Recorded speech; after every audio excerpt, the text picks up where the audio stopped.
Welcome to Chem Academy. இந்த வீடியோல PGDRB unit 1ல magnetic properties of transition element டாபிக்ல தான் क्वेश्चन பார்க்க போறோம். First question, the transition elements show magnetic movement due to spin and orbital motion of electron. Which of the following metallic ion have almost same spin only magnetic movement?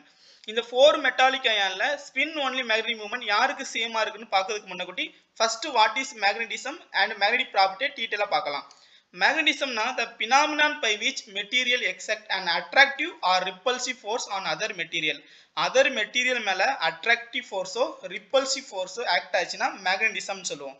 ஒரு மேக்னெட்ல north and south pole இருக்கும். Opposite போலா இருந்தா attract ஆகும். இதே same போலா இருந்துச்சுன்னா ripple ஆகும்.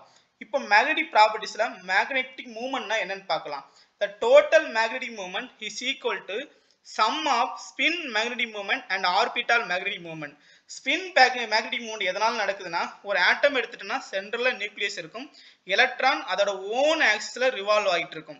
அப்போ இந்த ஓன் ஆக்சிஸ்ல ரிவால்வ் ஆகிட்டு இருக்கும் போது அது அதோட ஓன் ஆக்சிஸ்ல ஸ்பின் ஆகிட்டு இருக்கும். அப்படி ஸ்பின் ஆகிறதுனால ஒரு மேக்னெட்டிக் மூவ்மெண்ட் கிரியேட் ஆகும். அதைத்தான் நம்ம ஸ்பின் மேக்னெட்டிக் மூவ்மெண்ட் அப்படின்னு சொல்லுவோம். அப்போ எலக்ட்ரான் அதோட ஓன் ஆக்சிஸ்ல ஸ்பின் ஆகிட்டு ரிவால்வ் ஆகிட்டு இருக்குல்ல சர்க்குலர் ஆர்பிட்டால, அப்படி சர்க்குலர் ஆர்பிட்டால அது சுத்தி வரும்போது ஒரு மேக்னெட்டிக் மூவ்மெண்ட் கிரியேட் ஆகும். அதுதான் ஆர்பிட்டால் மேக்னெட்டிக் மூவ்மெண்ட் சொல்லுவோம்.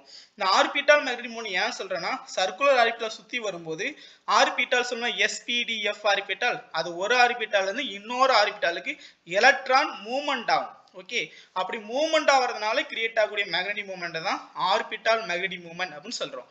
ஓகே, இப்போ மேக்னெட்டிக் மூவ்மெண்ட்டை நம்ம ஒரு யூனிட்டால எக்ஸ்பிரஸ் பண்ணலாம். That is 4 மேக்னெட்டான். இந்த 4 மேக்னெட்டான் வேல்யூ எப்படி கண்டுபிடிக்கலாம் அப்படின்னு ஒரு மேத்தமெட்டிக்கல் எக்ஸ்பிரஷன் ஃபார்முலா இருக்கு. அதுதான் mu is equal to EH by 4 pi mc.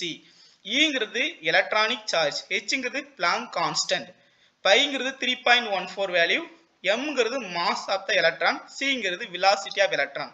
இந்த வேல்யூ நம்ம அப்ளை பண்ணோம்னா magnetic movement value 9.274 into 10 power minus 21 x per cos இந்த வேல்யூ கிடைக்கும். இந்த வேல்யூ தான் that is equal to 1 4 magneton அப்ப நம்ம சொல்லுவோம். இப்போ மேக்னெட்டிக் மூவ்மெண்ட் கண்டுபிடிக்க ஒரு ஃபார்முலா இருக்கு.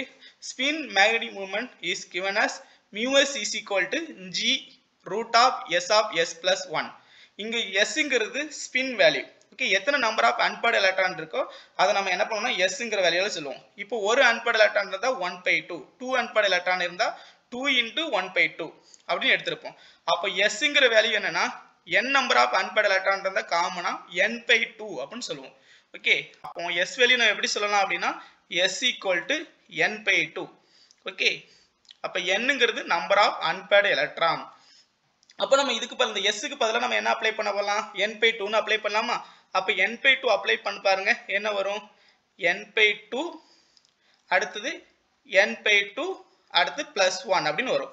இதுதான் நம்ம எழுதியிருக்கோம். அப்போ ஜி வேல்யூ என்ன அப்படின்னா 2.00023. அப்போ அந்த ஜிங்கிறது என்னன்னா கைரோ மேக்னெட்டிக் ரேஷியோ அப்படின்னு சொல்லுவோம். இது எக்ஸ்பெரிமெண்ட்ல கால்குலேட் பண்ண வேல்யூ எவ்வளோன்னா எலக்ட்ரானுக்கு 2.00023. ஓகே, அப்போ இந்த வேல்யூ 2 அப்படின்னு நம்ம அப்ராக்சிமேட்டா எடுத்துக்கலாம். அப்போ அந்த ஜிக்கு பதிலாக நம்ம 2ன்னு அப்ராக்சிமேட்டா போட்டிருக்கோம். அடுத்து எஸ் வேல்யூ என்ன n/2, அடுத்தது இந்த எஸ்க்கு பதிலாக n/2 அப்ளை பண்ணியிருக்கோம், +1 அப்ளை பண்ணியிருக்கோம். இந்த n/2 நம்ம என்ன பண்ணா கிராஸா மல்டிப்ளை பண்ண போறோம் 1ஓட சேர்ந்து. அப்படி 1 மல்டிப்ளை பண்ணும்போது என்ன வரும் பாருங்க, இந்த காமனா இருக்கக்கூடிய n/2 அப்படியே எடுத்துக்கிட்டோம், n/2. ஓகே, அடுத்து இந்த 2 மல்டிப்ளை பண்றோம் கிராஸா, அப்ப என்ன வரும், n plus 2 divided by 2 அப்படின்னு வரும்.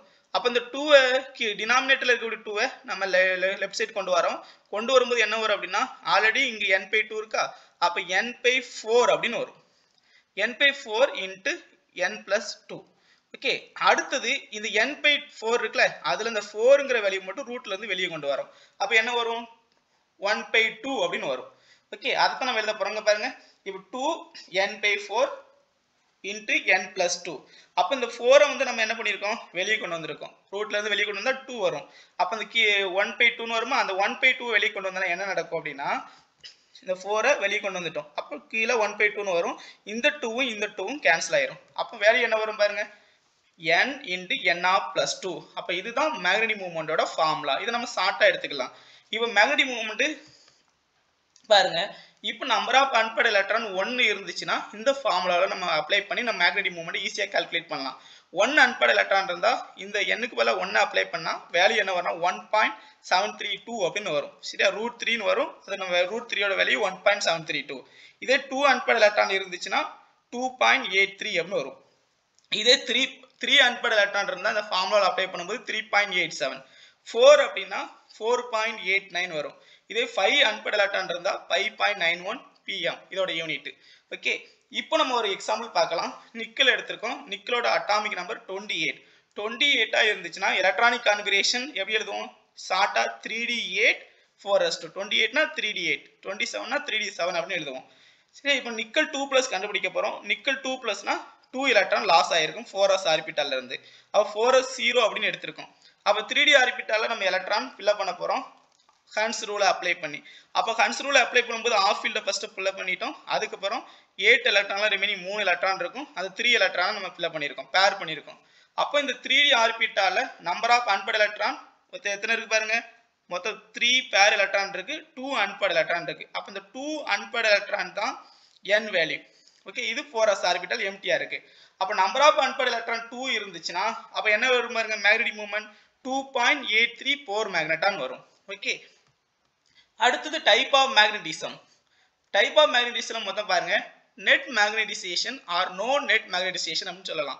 ரெண்டு டைப்பா கிளாசிஃபிகேஷன் பண்ணலாம். அதுல நோ நெட் மேக்னெட்டிசம் யாரெல்லாம் அப்படின்னா டயாம் மேக்னெட்டிசம், ஆன்டி பெரோ மேக்னெட்டிசம். இதுக்கு டோட்டல் நெட் மேக்னெட்டிசம் மூமெண்ட் இருக்காது, டயாம் மேக்னெட்டிசத்துக்கும் ஆன்டி பெரோ மேக்னெட்டிசத்துக்கும். ஓகே, இதே மாதிரி நெட் மேக்னெட்டிசேஷன் யாருக்கெல்லாம் இருக்கும் அப்படின்னு பார்த்தா பெரோ மேக்னெட்டிசேஷன், அடுத்தது ஃபெரி மேக்னெட்டிசம், அடுத்து பேரா மேக்னெட்டிசம். இந்த 3 மேக்னெட்டிசத்துக்கும் நெட் மேக்னெட்டிசேஷன் இருக்கும். அதே மாதிரி டயாம் மேக்னெட்டிசத்துக்கும் ஆன்டி பெரோ மேக்னெட்டிசத்துக்கும் நெட் மேக்னெட்டிசேஷன் இருக்காது. இப்போ நம்ம 1 by 1 டீடைலா பார்க்கலாம். First diamagnetism. டயாம் மேக்னெட்டிசம்னா is a weak form of magnetism. இது எப்போ அரைஸ் ஆகும் பாருங்க, arises only when an external magnetic field, external magnetic field apply பண்ணும்போது இந்த டயாம் மேக்னெட்டிசம் அரைஸ் ஆகும். ஓகே, இப்போ நம்ம பாருங்க இது எதனால அரைஸ் ஆகுதுன்னா orbital motion of electron. External magnet apply பண்ணும்போது ஆர்பிட்டால் மோஷன் ஆஃப் எலக்ட்ரான், ஆர்பிட்டால எலக்ட்ரான் மூவ்மெண்ட் ஆகிறதுனால இந்த மேக்னெட்டிக் ஃபீல்டு வந்து அரைஸ் ஆகுது. ஓகே, இப்போ no magnetic dipole in the absence of magnetic field. அப்போ மேக்னெட்டிக் ஃபீல்டு அப்ளை பண்ணாத வரைக்கும் இது நோ மேக்னெட்டிக் டைபோல், இங்க மேக்னெட்டிக் டைபோல் வந்து கிரியேட் ஆகாது. எப்போ மேக்னெட்டிக் டைபோல் கிரியேட் ஆகும் அப்படின்னா இந்த presence of external magnetic field. External magnetic field எப்போ அப்ளை பண்றோமோ அப்போ போலதான் டைபோல் மூவ்மெண்ட் அலைன் ஆகும். அப்ப டைபோல் மூவ்மெண்ட் எப்படி அலைன் ஆகும் அப்படின்னா அப்படியே ஆப்போசிட் ஃபீல்ட் டைரக்ஷன், அதாவது மேக்னெட்டிக் ஃபீல்டு எந்த டைரக்ஷன் நம்ம வைக்கிறோமோ அதுக்கு ஆப்போசிட் டைரக்ஷன்ல அலைன் ஆகும். இப்போ நம்ம இது எடுத்திருக்கோம், இங்க எக்ஸ்டர்னல் மேக்னெட்டிக் ஃபீல்டு எதுவுமே அப்ளை பண்ணல, ஒரு டயாமேக்னெட்டிக் சப்ஸ்டன்ஸ்ல எல்லா எலக்ட்ரானும் பேர் ஆயிருக்கும். இப்போ மேக்னெட்டிக் ஃபீல்டு நம்ம அப்ளை பண்றோம், presence of magnetic field apply பண்ணும்போது மேக்னெட்டிக் ஃபீல்டு எந்த டைரக்ஷன் அப்ளை பண்றோம், ரைட் சைடுல மேக்னெட்டிக் ஃபீல்டு அப்ளை பண்றோம். அப்படி அப்ளை பண்ணும்போது இங்க இருக்கக்கூடிய டைபோல் மூவ்மெண்ட் எந்த டைரக்ஷன் கிரியேட் ஆகுது பாருங்க, அப்படியே மேக்னெட்டிக் ஃபீல்டு நம்ம எந்த டைரக்ஷன் அப்ளை பண்றோமோ அதுக்கு ஆப்போசிட் டைரக்ஷன்ல அலைன் ஆகுதா. அப்போ ஆப்போசிட் டைரக்ஷன் அலைன் ஆகுச்சுன்னா இந்த diamagnetic substance presence of magnetic field இருக்கும்போது ரிப்பல் ஆகும். ஓகே, அப்ப ரிப்பல்ஸ் நடக்கும் எப்போ எக்ஸ்டர்னல் மேக்னெட்டிக் ஃபீல்டு அப்ளை பண்ணும்போது. இந்த டயாம் மேக்னெட்டிக் சப்ஸ்டன்ஸ்க்கு எக்ஸாம்பிள் பாருங்க, கோல்டா இருக்கட்டும், silver, copper, zinc, water, NaCl, மார்பிள்னா கால்சியம் கார்பனேட், கிளாஸ்னா சோடியம் போரோசிலிகேட், டைமண்ட், கிராவைட், இதெல்லாம் டயாமேக்னெட்டிசம்க்கு எக்ஸாம்பிள். ஓகே, அடுத்தது paramagnetism. They have unpaired electron in their atom which act like tiny magnet when exposed to magnetic field. அப்ப presence of magnetic field நம்ம apply பண்ணும்போது இது ஒரு tiny magnet மாதிரி act ஆகும். அந்த பேராமேக்னெட்டிஸ்ல நம்பர் ஆஃப் அன்பேர்ட் எலக்ட்ரான் இருக்கும். Number of unpaired electron increase ஆக இதோட மேக்னெட்டிக் கேரக்டர் இன்க்ரீஸ் ஆகும். ஓகே, அடுத்தது இந்த மேக்னெட்டிக் மூவ்மெண்ட் ரேண்டம்லி அலைன்டா இருக்கும். அப்போ எப்போ without external magnetic field, magnetic field கொடுக்காத வரைக்கும் ரேண்டமா அலைன்மெண்ட் ஆயிருக்கும். இவ பிரசன்ஸ் ஆஃப் மேக்னெட்டிக் ஃபீல்டு கொடுக்கும்போது அதோட டைபோல் மூவ்மெண்ட் அலைன்மெண்ட் ஆகும். எதே டைரக்ஷன்ல அப்படின்னா எந்த டைரக்ஷன்ல நம்ம மேக்னெட்டிக் ஃபீல்டு அப்ளை பண்றோமோ அதே டைரக்ஷன்ல, சேம் டைரக்ஷன்ல உங்களுக்கு இந்த டைபோல் மூவ்மெண்ட் வந்து அலைன் ஆகும். ஓகே, இப்போ அதுக்கு ஒரு எக்ஸாம்பிள் பாருங்க. இப்போ இந்த ஆப்சன்ஸ் ஆஃப் மேக்னெட்டிக் ஃபீல்டு இருக்கும்போது அங்க இருக்கக்கூடிய டைபோல் மூவ்மெண்ட் எப்படி இருக்கு பாருங்க. டைபோல் மூவ்மெண்ட் ரேண்டமா அலைன் ஆயிருக்கு. இப்போ பிரசன்ஸ் ஆஃப் மேக்னெட்டிக் ஃபீல்டு கொடுக்குறோம். இது ரைட் ஹேண்ட் டைரக்ஷன்ல நம்ம மேக்னெட்டிக் ஃபீல்டு கொடுக்குறோம். அப்படி ரைட் ஹேண்ட் டைரக்ஷன்ல மேக்னெட்டிக் ஃபீல்டு கொடுக்கும்போது அதோட டைபோல் மூவ்மெண்ட்டும் அதே டைரக்ஷன்ல அலைன் ஆகுது. அப்போ சேம் டைரக்ஷன் அலைன்மெண்ட் ஆகும்போது இங்க அட்ராக்ஷன் நடக்கும். இதே டயாமேக்னெட்டிக் சப்ஸ்டன்ஸ் ஆப்போசிட் டைரக்ஷன்ல அலைன் ஆயிருக்கிறதுனால அங்க ரிப்பல் ஆகும். இந்த சப்ஸ்டன்ஸ் பாராமேக்னெட்டிஸா இருந்துச்சுன்னா அட்ராக்ஷன் ஆகும். ஓகே, இந்த presence of external magnetic field கொடுக்கும்போது இதுக்கு எக்ஸாம்பிள் பாருங்க. Aluminium, chromium, gallium, lithium and oxygen, அடுத்து மயோகுளோபின், இது எல்லாமே பாராமேக்னெட்டிசம்க்கு எக்ஸாம்பிள். அடுத்து பாருங்க ferromagnetism. Certain material possess permanent magnetic movement. பெரோமேக்னெட்டிசமா இருந்துச்சுன்னா பெர்மனன்ட் மேக்னெட்டிக் மூவ்மெண்டா இருக்கும். அப்படின்னா என்னன்னா எக்ஸ்டர்னல் மேக்னெட்டிக் ஃபீல்டு கொடுத்தாலும் சரி, இந்த ஆப்சன்ஸ் ஆஃப் எக்ஸ்டர்னல் மேக்னெட்டிக் ஃபீல்டா இருந்தாலும் சரி அங்க மேக்னெட்டிக் மூவ்மெண்ட் கிரியேட் ஆகும் பெரோமேக்னெட்டிசத்துல. இப்போ இந்த பெரோமேக்னெட்டிசம்ல எப்படி இருக்கும்னா டொமைன் ஸ்ட்ரக்சரா இருக்கும். டொமைன் அப்படின்னா ஒரு பர்டிகுலர் ரீஜன்ல ஒரே டைரக்ஷன்ல எலக்ட்ரான் வந்து அலைன் ஆயிருக்கும். ஓகே, அப்படி இந்த இங்க பாருங்க, இதெல்லாம் ஒவ்வொரு ரீஜன். அப்போ ஒவ்வொரு ரீஜன்லயுமே, அதாவது பர்டிகுலர் டொமைன், இது ஒரு டொமைன், மொத்தம் 4 டொமைன் இருக்கு. அந்த 4 டொமைன்லயும் ஒவ்வொரு டைரக்ஷன்ல அந்த மேக்னெட்டிக் டைபோல் மூவ்மெண்ட் அலைன் ஆயிருக்கு ஒரே விதமான டைரக்ஷன்ல. ஓகே, அப்போ ஒவ்வொரு டொமைனா ஒவ்வொரு பேட்டர்ன்ல அலைன் ஆயிருக்கும். இப்போ இது வந்து ஆப்சன்ஸ் ஆஃப் மேக்னெட்டிக் ஃபீல்டு. இப்போ இந்த எக்ஸ்டர்னல் மேக்னெட்டிக் ஃபீல்டு நம்ம கொடுக்கும்போது இங்க இருக்கக்கூடிய எல்லா டொமைன்ல இருக்கக்கூடிய அன்பேர்ட் எலக்ட்ரானும் சேம் டைரக்ஷன்ல அலைன்மெண்ட் ஆகும். அப்போ சேம் டைரக்ஷன் அலைன்மெண்ட் ஆயிடுச்சுன்னா பயங்கரமா அட்ராக்ஷன் ஆகும். ஓகே, அப்போ பிரசன்ஸ் ஆஃப் எக்ஸ்டர்னல் மேக்னெட்டிக் கொடுக்கும்போது இங்க பெரோமேக்னெட்டிசம் ஸ்ட்ராங்கா அட்ராக்ட் ஆகும். ஓகே, எக்ஸாம்பிள் பாருங்க. Iron, cobalt, nickel. அயானுக்கு atomic number 26, cobalt 27, nickel 28. Okay, இந்த மூணு சப்ஸ்டன்ஸுமே உங்களுக்கு பெரோமேக்னெட்டிசம் 26, 27, 28. அடுத்தது மேக்னடைட், கடோலினியம் அண்ட் CrO2. இந்த காம்பவுண்ட்லாம் பெரோமேக்னெட்டிசத்துக்கு எக்ஸாம்பிள். ஓகே, அடுத்து பாருங்க anti பெரோமேக்னெட்டிசம். The coupling of electron spin result in anti-parallel alignment, then spin cancel each other and no net magnetic movement will arise. அதாவது இங்க electron spin எந்த அலைன்மெண்ட்ல இருக்கும் பாருங்க, anti parallel alignment. Anti parallel அலைன்மெண்ட்னா எப்படின்னா பாருங்க, இங்க ஒரு எலக்ட்ரான் அப்பர் டைரக்ஷன் அலைன்மெண்ட் ஆயிருச்சுன்னா ஆப்போசிட்ல இன்னொரு டைபோல் டவுன்வர்ட்ல இருக்கும். அப்போ இங்க இருக்கக்கூடிய டைபோல்லாம் எப்படி இருக்கும், அப்படியே ஆப்போசிட் ஆன்டி பேரலல் அலைன்மெண்டா இருக்கும். அப்போ நெட் மேக்னெட்டிசம் எப்படி இருக்காதுன்னா no net magnetic movement. Okay, அப்போ இங்க நெட் மேக்னெட்டிக் மூவ்மெண்ட் அரைஸ் ஆகாது. ஓகே, ஒன்னோட ஒன்று பிளஸ் அப்படின்னா இன்னொன்று மைனஸ், பாசிட்டிவ் நெகட்டிவா இருக்குன்னா no net magnetic movement will arise. Example MnO, MnO2 and Mn2O3. இதெல்லாம் anti ferromagnetism எக்ஸாம்பிள். அடுத்தது பாருங்க ferrimagnetism. Unequal magnitude of magnetic movement associated with unpaired electron are aligned in the same direction. The net magnetic movement is not zero. இங்க alignment unpaired electron வந்து unequal direction alignment ஆகிறதுனால இங்க slightly net magnetic மூவ்மெண்ட்டும் இருக்கும். எப்படின்னு பார்க்கலாம். ஃபெரி மேக்னெட்டிஸ்க்கு எக்ஸாம்பிள். இப்போ நம்ம ஒரு காம்பவுண்ட் எடுத்திருக்கோம். யாருன்னா Fe3O4 மேக்னடைட்டை எடுத்திருக்கோம். இந்த மேக்னடைட் எடுத்திருக்கோம். இதுல Fe3O4ல ரெண்டு விதமான இந்த சாலிட்ல வாய்ட்ஸ் இருக்கும். ஒன்னு ஆக்ட்ராகெட்ரல் வாய்ட்ஸ், இன்னொன்னு டெட்ராகெட்ரல் வாய்ட்ஸ். இப்போ டெட்ராகெட்ரல் வாய்ட்ஸ்ல Fe3+, அதாவது இந்த yellow கலர் இருக்குல்ல, இந்த yellow கலர் Fe3+ அப்படி ஆக்குபை பண்ணியிருக்கோம். ஓகே, இதே வந்து ஆக்ட்ராகெட்ரல் வாய்ட்ஸ்ல வந்து Fe2+ ஆக்குபை பண்ணியிருக்கும், Fe3+ ஆக்குபை பண்ணியிருக்கும். அப்போ Fe3+ டெட்ராகெட்ரல் வாய்ட்ஸா இருந்துச்சுன்னா ஸ்மால் வாய்ட்ஸா இருக்கும் ஆக்ட்ராகெட்ரல் வாய்ட்ஸை கம்பேர் பண்ணும்போது. இது ஆக்ட்ராகெட்ரல் வாய்ட்ஸ் எப்படி இருக்கும், டெட்ராகெட்ரல கம்பேர் பண்ணும்போது லார்ஜா இருக்கும். அப்போ இந்த ஆக்ட்ராகெட்ரல் வாய்ட்ஸ்ல அலைன்மெண்டா இருக்குது யாரெல்லாம், கிரீன் கலர். ஓகே, இந்த கிரீன் கலர்லாம் உங்களுக்கு ஆக்ட்ராகெட்ரல் வாய்ட்ஸ்ல Fe2+ அலைன் ஆயிருக்கு. இது வந்து அப்பர் டைரக்ஷன்ல இருக்கு. இதே ஆக்ட்ராகெட்ரல் வாய்ட்ஸ் B இருக்குல்ல, அதுல Fe3+, அத ப்ளூ கலர்ல அலைன்மெண்ட் ஆயிருக்கு. இதுவும் அப்பர் டைரக்ஷன் தான். ஆனா Fe3+ல இருக்குது பாருங்க, டவுன்வர்ட் டைரக்ஷன் அலைன்மெண்ட் ஆயிருக்கு. ஆனா டவுன்வர்ட் டைரக்ஷன் அலைன்மெண்ட் ஆயிருக்குது டெட்ராகெட்ரல் வாய்ட்ஸ். அப்போ அங்க இருக்கக்கூடிய டைபோல் எப்படி இருக்கும், ஸ்மால் டைபோலா இருக்கும். ஏன்னா அதோட வாய்ட்ஸ் ஸ்மால். அதான் பாருங்க அன்இக்குவலா இருக்கும். அப்ப ஆக்ட்ராகெட்ல இருக்கிறது பெரிய ஸ்பின்னா இருக்கும். இதே டெட்ராகெட்ரல் வாய்ட்ஸ்ல இருக்குது ஸ்மால் ஸ்பின்னா இருக்கும். அப்போ இங்க இருக்கக்கூடிய டைபோல் வந்து அன்இக்குவல் மேக்னெட்டிக் மூவ்மெண்ட் இருக்கிறதுனால இங்க ஸ்மால் மேக்னெட்டிக் மூவ்மெண்ட் கிரியேட் ஆகும். ஓகே, இதுக்கு எக்ஸாம்பிள் Fe3O4, MgF2O4 ஃபெரைட். இதெல்லாம் பெரி மேக்னெட்டிசத்துக்கு எக்ஸாம்பிள். ஓகே, இந்த மேக்னடைட்ல உங்களுக்கு 8 Fe2+ இருக்கும், இதே 16 Fe3+ இருக்கும், 32 O2- இருக்கும். அதனால தான் உங்களுக்கு unequal magnitude of magnetic movement இங்க கிரியேட் ஆகுது. அடுத்தது क्वेश्चन பார்க்கலாம். the transition element show magnetic movement due to spin and orbital motion of electron. which of the metallic ion have almost same spin only magnetic movement? இப்போ 4 metallic ionல எதுக்கு number of unpaired electron இருக்குன்னு பார்த்துட்டோம்னா, அப்போ எதுக்கு same number of unpaired electron இருக்கோ அவங்களுக்கு தான் same spin only magnetic movement இருக்கும். ஃபர்ஸ்ட் பாருங்க கோபால்ட் 2+. கோபால்ட்டுக்கு அட்டாமிக் நம்பர் 27. ஸோ 27னா 3d7 4s2 எழுதுவோம். கோபால்ட் 2+ இருக்கு. ஸோ 4sல 2 எலக்ட்ரான் லாஸ் ஆயிருக்கும், 4s 0 அப்படின்னு எடுத்திருக்கோம். இப்போ 3d7னா 7 எலக்ட்ரான் நம்ம ஃபில் பண்ணிட்டோம். ஓகே, அப்போ 3 நம்பர் ஆஃப் அன்பேர்ட் எலக்ட்ரான் இருக்கும். அந்த 3 நம்பர் ஆஃப் அன்பேர்ட் எலக்ட்ரான் எடுத்திருக்கோம். அடுத்து குரோமியம் 2+. குரோமியம் 2+ எழுதியிருக்கோம். குரோமியத்துக்கு அட்டாமிக் நம்பர் 24. அதுக்கு எலக்ட்ரானிக் கான்ஃபிகரேஷன் 3d5 4s1 எழுதுவோம். அப்போ அதுல 4sல ஒரு எலக்ட்ரான் லாஸ் ஆயிருக்கு, 3dல ஒரு எலக்ட்ரான் லாஸ் ஆயிருக்கு, டோட்டலா 3d4. அப்போ 3dல நம்ம 4 எலக்ட்ரானை ஃபில் அப் பண்ணியிருக்கோம். 4 நம்பர் ஆஃப் அன்பேர்ட் எலக்ட்ரான் இருக்கு. ஓகே, அப்போ கோபால்ட்ல நம்பர் ஆஃப் அன்பேர்ட் எலக்ட்ரான் 3, இதே குரோமியத்துல நம்பர் ஆஃப் அன்பேர்ட் எலக்ட்ரான் 4. ரெண்டுமே same number of unpaired electron கிடையாது. ஓகே, அடுத்தது Mn 2+.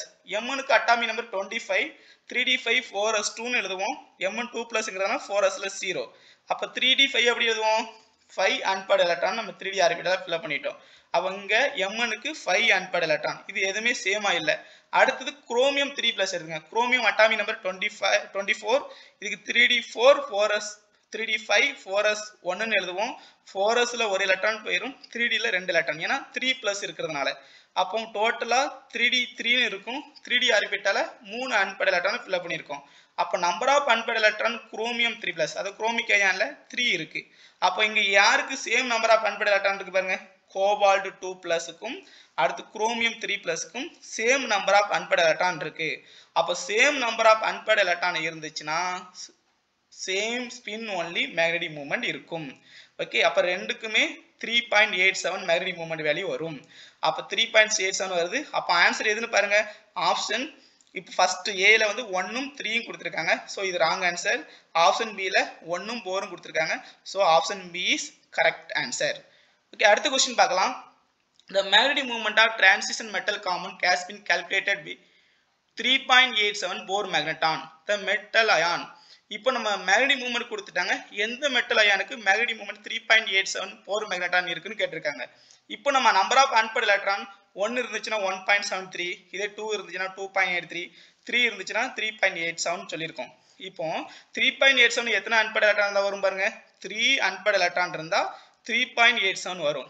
அப்ப யாருக்கு 3 நம்பர் ஆஃப் அன்பேர்ட் எலக்ட்ரான் இருக்குன்னு கண்டுபிடிக்கலாமா? ஃபர்ஸ்ட் Cr2+ எடுத்திருக்கோம். Electronic configuration 3d3 4s0. அப்ப 3d3 னா நம்பர் ஆஃப் அன்பேர்ட் எலக்ட்ரான், இதே 3d3 அதாவது Cr2+ நம்ம என்ன இருக்கும், 4 நம்பர் ஆஃப் அன்பேர்ட் எலக்ட்ரான் இருக்கும். ஏன்னா குரோமியத்துக்கு அட்டாமிக் நம்பர் 24, 3d5 4s2 எழுதுவோம். அப்ப 3d5 னா 4s இருந்து ஒரு எலக்ட்ரான் லாஸ் ஆயிரும், 3dல இருந்து ஒரு எலக்ட்ரான் லாஸ் ஆயிரும். அப்ப 3d4 4s0 இருக்கும், 4 எலக்ட்ரான் நம்ம ஃபில் பண்ணியிருக்கோம். ஓகே, இதே மாதிரி டைட்டானியம் 2+ எடுத்துக்கோம். டைட்டானியத்துக்கு அட்டாமிக் நம்பர் 22, 3d2 4s2 வரும். 2+னா 2 எலக்ட்ரான் 4sல இருந்து லாஸ் பண்ணியிருக்கோம். சோ 3dல இருந்து 2 எலக்ட்ரான் இருக்கும். அந்த 2 எலக்ட்ரானை ஃபில் பண்ணிட்டோம். நம்பர் ஆஃப் அன்பேர்ட் எலக்ட்ரான் இங்க 2. இதே வெனடியம் 2+ எடுத்துக்கலாம். வெனடியத்துக்கு அட்டாமிக் நம்பர் 23, 23னா 3d3 4s2 எழுதுவோம். 2+ங்கிறதுனால 4sல 2 எலக்ட்ரான் லாஸ் பண்ணியிருக்கோம், 3d3. அப்ப t ஆர்பிட்டால 3 நம்பர் ஆஃப் அன்பேர்ட் எலக்ட்ரான் இருக்கு. அடுத்தது Mn2+. Mnக்கு atomic number 25, 25னா 3d5 4s2 எழுதுவோம். Mn2+னால 4sல இருந்து 2 எலக்ட்ரான் லாஸ் பண்ணியிருக்கோம். அப்ப 3d ஆர்பிட்டால 5 நம்பர் ஆஃப் அன்பேர்ட் எலக்ட்ரான் இருக்கு. அப்போ குரோமியத்துக்கு நம்பர் ஆஃப் அன்பேர்ட் எலக்ட்ரான் 4 இருக்கு. டைட்டானியத்துக்கு நம்பர் ஆஃப் அன்பேர்ட் எலக்ட்ரான் 2. இதே வெனடியம் எடுத்துட்டோம்னா நம்பர் ஆஃப் அன்பேர்ட் எலக்ட்ரான் 3. மேங்கனீஸ்க்கு நம்பர் ஆஃப் அன்பேர்ட் எலக்ட்ரான் 5. அப்போ 3.87 மேக்னெட்டிக் மூவ்மெண்ட் வரணும்னா 3 அன்பேர்ட் எலக்ட்ரான் யாருக்கு இருக்கு பாருங்க, vanadium 2+. So option C is correct answer. Okay, அடுத்த क्वेश्चन பாருங்க. What is the magnetic property of material that are weakly repelled by magnetic field? அப்போ யார் ரிப்பல்ஷன் ஆவா? இதே ஆப்போசிட் டைரக்ஷன் அலைன் ஆச்சுன்னா மேக்னெட்டிக் எக்ஸ்டர்னல் மேக்னெட்டிக் ஃபீல்ட் வைக்கும்போது dipole movement opposite direction align ஆச்சுன்னா அங்க ரிப்பல்ஷன் ஆகும். ஆப்போசிட்ல அலைன்மென்ட் ஆகிருக்குது யாருன்னு பார்த்தோம், எஸ். இப்போ பிரசன்ஸ் ஆஃப் மேக்னெட்டிக் ஃபீல்டு கொடுக்குறோம். அப்படி மேக்னெட்டிக் ஃபீல்டு கொடுக்கும்போது ஆப்போசிட் டைரக்ஷன் அலைன் ஆகிறது only diamagnetism தான். அப்ப diamagnetism தான் external magnetic field கொடுக்கும்போது repulsion ஆகும். paramagnetism தான் attraction ஆகும் அப்படின்னு பார்த்திருக்கோம். அடுத்த क्वेश्चन பாருங்க, which type of magnetic property is characterized by alignment of magnetic dipole in regular pattern but which neighboring dipole pointing in opposite direction. இப்போ neighboring dipole pointing opposite direction யார் இருப்பா அப்படின்னு பாருங்க. opposite direction அப்படின்னா இருக்கு பக்கத்துல இருக்கக்கூடிய எல்லா எலக்ட்ரான் அன்பட எலக்ட்ரான் எல்லாமே ஆப்போசிட் டைரக்ஷன்ல இருக்கும். இப்போ ஒரு எலக்ட்ரான் வந்து அப்பர் டைரக்ஷன், அடுத்த எலக்ட்ரான் டவுன்வர்ட் டைரக்ஷன். இப்படி நெய்பரிங் ஆட்டம் நெய்பரிங் டைப்போல் எல்லாமே ஆப்போசிட் டைரக்ஷன் அலைன் ஆயிடுச்சுன்னா அதை நம்ம என்ன சொல்லுவோம்? Yes, anti ferromagnetism. இதே பெரோமேக்னடிசமா இருந்துச்சு அப்படின்னா டொமைன் ஸ்ட்ரக்சர்ல இருக்கும். அது எல்லாமே அது பெர்மனன்ட் மேக்னெட் சொல்லுவோம். டயாமேக்னடிசம் அப்படின்னா ரேண்டம் அரேஞ்ச்மெண்ட் ஆயிருக்கும். பேராமேக்னடிசம் ரேண்டம் அரேஞ்ச்மெண்ட் ஆயிருக்கும். அப்போ நெய்பரிங் டைபோல் வந்து ஆப்போசிட் டைரக்ஷன் அலைன்மெண்ட் ஆயிருக்கு யாருன்னா ஆன்டி பெரோமேக்னடிசம் தான். So option D is correct answer. அடுத்த क्वेश्चन பாருங்க, which of the following is not ferromagnetic material? இப்போ அட்டாமிக் நம்பர் 26, 27, 28 இது எல்லாமே பெரோமேக்னெட்டிக் சப்ஸ்டன்ஸ் சொல்லியிருக்கோம். அயான், கோபால்ட், நிக்கல் இது மூணுமே பெரோமேக்னெட்டிக் சப்ஸ்டன்ஸ். ஸோ எது நாட் பெரோமேக்னெட்டிக் மெட்டீரியல் அப்படின்னு கேட்டிருக்காங்க. So copper is not ferromagnetic material. Copper is a diamagnetic substance. Okay, diamagnetic. இது external magnetic field வைக்கும்போது repulsion ஆகும். அடுத்த क्वेश्चन பாருங்க, what is the magnetic property of material exhibit a permanent magnetic moment due to unequal alignment of magnetic dipole? Okay, unequal alignment of magnetic dipole already இந்த topic பார்த்திருந்தோம். யாருக்கு unequal alignment of magnetic dipole create ஆகும்? பேராமேக்னடிசமா, டயாமேக்னடிசமா, பெரோமேக்னடிசமா, ஃபெரிமேக்னடிசமா? இந்த 4 option எது correct answer தெரிஞ்சா உங்களோட ஆன்சரை comment பாக்ஸில் சொல்லுங்க. இந்த வீடியோ பிடிச்சிருந்தா லைக் பண்ணுங்க, கமெண்ட் பண்ணுங்க, நம்ம சேனலை சப்ஸ்கிரைப் பண்ணுங்க. மீண்டும் இன்னொரு வீடியோல சந்திக்கலாம். தேங்க்யூ.